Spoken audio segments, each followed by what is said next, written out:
এমন এমন জায়গায় নোট অফ ডিসেন্ট এসেছে যেগুলো ছাত্র সমাজকে হতাশ করেছে। স্বাধীন আমাদের হচ্ছে যে স্বাধীন কর্ম কমিশন পিএসসির ক্ষেত্রে আমরা দেখতে পেয়েছি 27তম বিসিএস এর কি অবস্থা, একটা কলেজ থেকে কিভাবে নিয়োগ হয়েছে। মনে হচ্ছে জুলাই বিপ্লবে 2000 আমাদের ভাই বোনরা যে জীবন দিয়েছে, 40,000 আমাদের ভাই বোনরা যে গাজী হয়েছে, পঙ্গু হয়েছে শুধুমাত্র একটা নির্বাচনের জন্য। এটা আমাকে খুব হতাশ করেছে।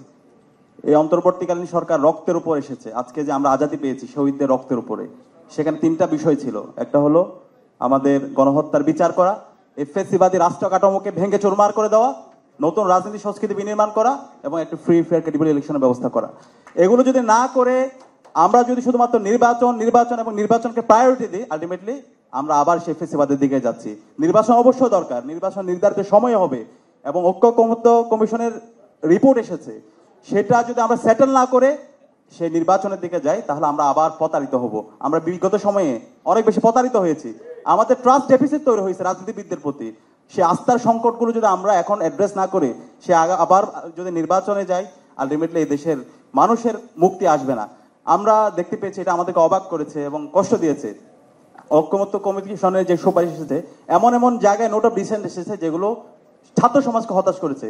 স্বাধীন আমাদের হচ্ছে যে স্বাধীন কর্ম কমিশন পিএসসির ক্ষেত্রে আমরা দেখতে পেয়েছি 27তম বিসিএস এর কি অবস্থা, একটা কলেজ থেকে কিভাবে নিয়োগ হয়েছে। তো এইভাবে যদি আমরা এগুলো সেটেল না করি, আমরা যদি দুর্নীতি দমন কমিশনকে তাদেরকে ইন্ডিপেন্ডেন্ট না করতে পারি, তাদেরকে শক্তিশালী করতে না পারে, আলটিমেটলি কোনোটাই সাস্টেন করবে না। তো আমি অনুরোধ করবো, এখনো সময় আছে। আমরা চাই আমাদের দেশের যত রাজনৈতিক দল আছে এখনই সময় একটা কনসেনসাসে আসার, জাতীয় ঐক্যমত্যের ভিত্তিতে একটা পূর্ণাঙ্গ বাংলাদেশের ন্যাশন হিসেবে বিল্ড আপ করার, এর ভিত্তিতে আগামীর বাংলাদেশ বিনির্মাণ করা। এটা যদি করতে ব্যর্থ হয়, যারাই করতে ব্যর্থ হবে তারাই আগামীর বাংলাদেশে তাদের রাজনীতির জন্য কঠিন হয়ে পড়বে। এখনকার যে জেনারেশন জুলাইয়ের মাধ্যমে তৈরি হয়েছে তারা আর কাউকে ভয় পায় না। কেউ যদি ফেসিস্ট হইতে চায়, কেউ যদি ফেসিবাদের উপাদানগুলো রেখে দিতে চায়, সেগুলোকে সমর উৎপাদন করতে অসহযোগিতা করে, তাহলে পরিণতিটা এটা সবার জন্য খারাপ হবে। আমি অনুরোধ করবো এই জায়গায় সবাই আমরা সহযোগিতা করবো। আমরা সবার কল্যাণ কামনা করছি।